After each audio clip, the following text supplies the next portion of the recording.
ప్రియమైన సహోదరి సహోదరుడా, మన ప్రభువు మన రక్షకుడైన యేసుక్రీస్తు నామంలో మీ అందరికీ నా ప్రేమపూర్వకమైన వందనాలు.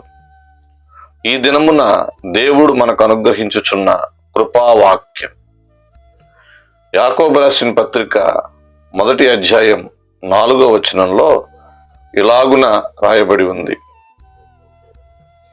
ఓర్పు తన క్రియను కొనసాగింపనీయుడి. ఈ రోజున నీ జీవితంలో ఎన్నో శ్రమల మధ్యలో, ఎన్నో శోధనల చేత నలిగిపోతున్న నీకు దేవుడు ఒక చక్కని ఆలోచన చెబుతున్నాడు. నిన్నొక ఉన్నతమైన మార్గంలో నడిపించి ఈ లోకంలో ఒక శ్రేష్టమైన వ్యక్తిగా నిన్ను నిలబెట్టాలని దేవుడు ఆలోచన కలిగిన వాడై ఈ వాక్యము ద్వారా నీతో మాట్లాడుతున్నాడు. ప్రభువు సెలవిచ్చారు, లోకంలో మీకు శ్రమ కలుగును, ఆయనను ధైర్యం తెచ్చుకొనుడి, నేను మీకు తోడై ఉన్నాను అని. ఈ రోజున నీ జీవితంలో ఎన్నో శ్రమలను అనుభవిస్తున్నావు కదా, ఆ శ్రమలే నీలో ఒక గొప్ప ఓర్పును పుట్టిస్తాయి.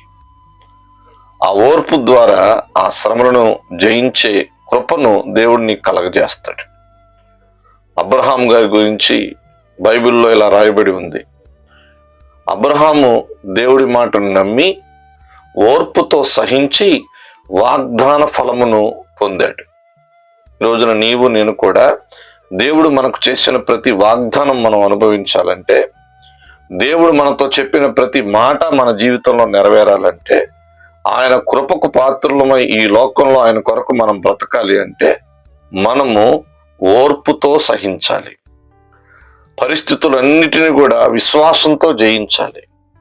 వాక్యం చేత పట్టుకొని ఈ లోకమందు జ్యోతుల వలె ఆయన కొరకు మనం వెలగాలి.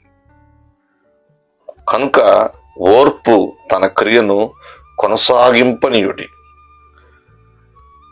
ప్రసంగి గ్రంథం 10వ అధ్యాయం 4వ వచనంలో సొలొమోను భక్తుడు ఇట్లా రాస్తున్నారు: ఓర్పు ద్రోహకార్యాలు జరగకుండా చేస్తుంది. ఈ రోజున నీవు చేసే భక్తిలో ఎక్కడా తడబాటు లేకుండా, తప్పులు లేకుండా, పాపం లేకుండా, శాపం లేకుండా నిన్ను తిన్నని దారిలో దేవుని రాజ్యమార్గంలో నడిపించేది నీలో ఉండే ఓర్పేనని నువ్వు గ్రహించాలి. కనుక ఓర్పుతో సహించే ప్రతి భక్తుడిని ప్రభువు తన రాజ్యానికి నడిపించబోతున్నాడు. తన కృపకు పాత్రులుగా నిలబెట్టబోతున్నాడు. కనుక నీవు ఏ శ్రమల మధ్య ఉన్నా, కొంచెము కాలం శ్రమ పడిన పిమ్మట దేవుడు నిన్ను స్థిరపరిచి బలపరిచి నడిపించబోతున్నాడు. హెబ్రీ పత్రికలో మనం చదువుతాము, మనం వాగ్దానాలు పొందు నిమిత్తమై ఓరిమి మనకు అవసరమై ఉన్నది అన్న మాటను మనం చూస్తాం. కనుక ఎవరైతే ఓర్పుతో సహిస్తారో, వాగ్దానాల కొరకు ఎదురు చూస్తారో, దేవుడి వైపే చూస్తూ ప్రతి అడుగును ఆయనతో ఎవరైతే నడుస్తారో వాళ్ళు ప్రతి వాగ్దాన ఫలమును యేసు నామములో అనుభవిస్తారు. నీవు నేను కూడా ఈ దినమున ఆయన వాగ్దానాన్ని పొందుకోవాలి. నీ జీవితంలో దేవుని యొక్క చిత్తమంతా సంపూర్ణంగా నెరవేర్చి ఆయన వాగ్దానాలు సమృద్ధిగా పొందుకోవాలని కోరుకుంటూ, ఇట్టి వాగ్దానం దేవుడు నీ జీవితంలో నెరవేర్చునుగాక. ఆమేన్, ఆమేన్. ప్రార్థన చేసుకుందామండి. పరిశుద్ధుడా, నిజదేవుడు అయిన యేసయ్యా, నీకు వందనాలు తండ్రి.